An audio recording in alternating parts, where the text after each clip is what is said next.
जय हिंद दोस्तों, वंदे मातरम। नवदुर्गा में खबर निकलकर सामने आई थी बांग्लादेश से कि वहाँ पर पंडाल में क्या कुछ हुआ था और फिर उसके बाद जो उत्पात मचा वो हम सभी जानते हैं। और उसके बाद बांग्लादेश में जो हमेशा नवदुर्गा इतने अच्छे से मनाई जाती थी वो नहीं बन पाई। अब ऐसे में इसके बाद अभी कुछ दिनों पहले खबर निकलकर सामने आई कि भाई इस्कॉन टेम्पल के ऊपर हमला किया गया। ये हमले एकदम से शुरू नहीं हुए हैं। ऐसा लगता है कहीं ना कहीं कि कोई बैठकर सोच रहा है कि ये चीज़ें किस तरीके से करी जा सकती हैं और फिर धीरे धीरे सिलसिलेवार तरीके से इन चीज़ों को अंजाम दिया जा रहा है। साथ ही साथ भारत के ऊपर आरोप भी लगाए जा रहे हैं कि भैया ये हमले जो हो रहे हैं ये आपके ही कारण हो रहे हैं। मतलब आपके देश में जो चीज़ हो रही है वो भी हमारे कारण हो रहा है। खैर ठीक है, ये सब चीज़ें तो यूं ही चलती रहती हैं। अब ऐसे में सबसे बड़ी बात ये आ जाती है कि आखिर इन सब चीज़ों के पीछे क्या कारण हो सकते हैं। उसी के बारे में हम लोग इस वीडियो में बात करने वाले हैं। बांग्लादेश की राजधानी ढाका स्थित इस्कॉन के राधाकांत मंदिर पर 200 कट्टरपंथियों की भीड़ ने श्रद्धालुओं पर हमला किया और मंदिर में तोड़फोड़ कर दी। इस्कॉन की ओर से जारी बयान के मुताबिक इस घटना में 3 श्रद्धालु घायल हो गए। बांग्लादेश में इस्कॉन मंदिर पर महज 6 महीने के अंदर ये दूसरा हमला है। बांग्लादेश में पिछले कुछ सालों के दौरान अल्पसंख्यकों पर, खासतौर पर हिंदुओं पर हमले तेजी से बढ़ रहे हैं। जाहिर सी बात है इसका प्रेशर भारत के ऊपर भी आ रहा है। होली से ठीक एक दिन पहले यानी कि 17 मार्च को राजधानी ढाका के वारी में स्थित इस्कॉन के राधाकांत मंदिर पर 200 कट्टरपंथियों ने हमला करके तोड़फोड़, लूटपाट और श्रद्धालुओं से मारपीट करी। यह हालिया हमला हाल के सालों में बांग्लादेश के इस्कॉन और हिंदुओं पर बढ़ते हमलों में से एक था। पिछले साल 13 अक्टूबर को दुर्गा पूजा के दौरान कुरान के अपमान की एक झूठी अफवाह के बाद देश भर में हिंदुओं के खिलाफ दंगा भड़क उठा था और हजारों कट्टरपंथियों ने देश भर के सैकड़ों मंदिरों पर हमला किया था। हमलावरों ने इसी दौरान एक बौद्ध मठ को भी आग लगा दी थी। इस हमले में हिंदुओं के सैकड़ों घरों और दुकानों को आग लगा दी गई थी। इस घटना में 6 लोगों की मौत हो गई थी और सैकड़ों घायल हुए थे। इस दौरान 15 अक्टूबर को इस्कॉन के नोआखली स्थित मंदिर पर भी हमला किया गया था, जिसमें 2 श्रद्धालुओं की मृत्यु हो गई थी। बांग्लादेश में पिछले 13 सालों में अकेले इस्कॉन पर ही 6 हमले हो चुके हैं। पिछले एक दशक में दुनिया भर में इस्कॉन मंदिरों पर सबसे ज्यादा हमले सिर्फ बांग्लादेश में ही हुए हैं। बांग्लादेश में पिछले कुछ सालों में हिंदुओं पर हमले लगातार बढ़ रहे हैं। बांग्लादेश में इस्कॉन मंदिर पर हालिया हमला इस देश के लिए नया नहीं है। 17 मार्च को हुआ हमला हिंदू अल्पसंख्यकों के खिलाफ बांग्लादेश में पिछले एक दशक से जारी हिंसा की एक और घटना मात्र थी। बांग्लादेश मानवाधिकार संगठन एनोसलीश केंद्र मतलब एएसके की एक रिपोर्ट के मुताबिक 2013 से 2021 तक बांग्लादेश में हिंदुओं को निशाना बनाते हुए 3600 हमले हुए हैं। इस स्टडी के अनुसार इन 8 सालों के दौरान हिंदुओं के खिलाफ हमलों में 550 से ज्यादा घरों और 440 दुकानों और व्यवसायों को निशाना बनाया गया और उनमें तोड़फोड़ और आगजनी भी करी गई। इस दौरान हिंदू मंदिरों, मूर्तियों और पूजा स्थलों में तोड़फोड़ और आगजनी के 1670 से अधिक मामले दर्ज किए गए। इन हिंसक घटनाओं में हिंदू समुदाय के 11 सदस्यों की मृत्यु हुई, जबकि 862 अन्य घायल हो गए। इस दौरान हिंदू महिलाओं के खिलाफ यौन पीड़ना के भी कई मामले सामने आए। रिपोर्ट्स के मुताबिक Bangladesh Hindu Buddhist Christian community council मतलब कि BHBCUC का कहना है कि हिंदुओं पर हमले की वास्तविक संख्या इससे कहीं और ज़्यादा है। बांग्लादेश में पिछले कुछ सालों के दौरान हिंदुओं पर हमले में एक खास तरीका काम करता है। पहले सोशल मीडिया के जरिए इस्लाम के अपमान की अफवाह फैलाई जाती है, जिसके बाद कुछ कट्टरपंथियों का समूह उन जगहों पर हमले करता है जहां हिंदू रहते हैं।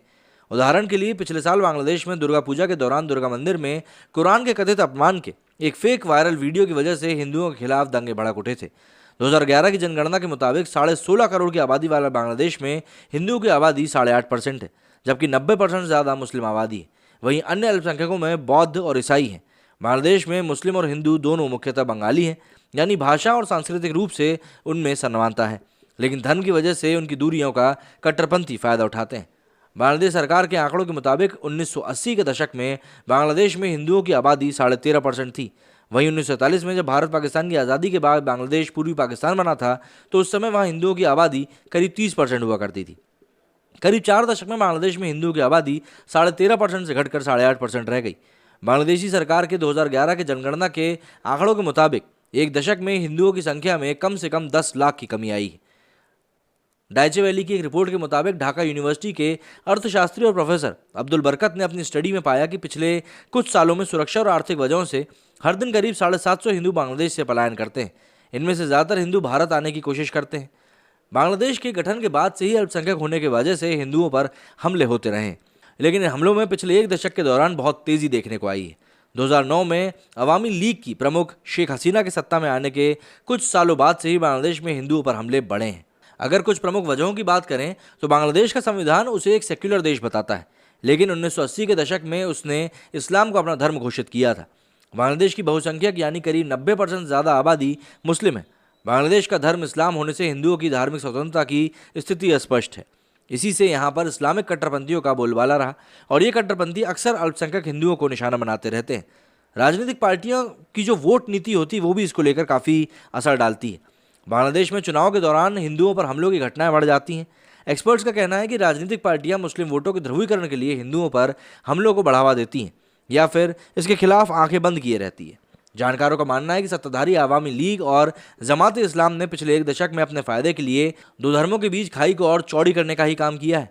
वहीं बांग्लादेश के संस्थापक शेख मुजीबुर रहमान की बेटी शेख हसीना की पार्टी अवामी लीग जब 2009 में दोबारा सत्ता में आई थी तो हिंदुओं को उनसे काफ़ी उम्मीदें थीं, लेकिन शेख हसीना के सत्ता में आने के बाद से हिंदुओं के खिलाफ हमले और ज़्यादा सिर्फ बढ़े ही हैं। एक्सपर्ट्स के मुताबिक शेख हसीना ने अपने 12 सालों के शासन के दौरान मुस्लिम वोटर्स को अपने पाले में करने के लिए मुस्लिम तुष्टीकरण की नीति को अपनाए रखा है। पिछले एक दशक में बांग्लादेश में इस्लामी कट्टरपंथ को बढ़ावा मिला और 2011 के बाद से वहां हिंदुओं पर हमले बढ़ने लगे।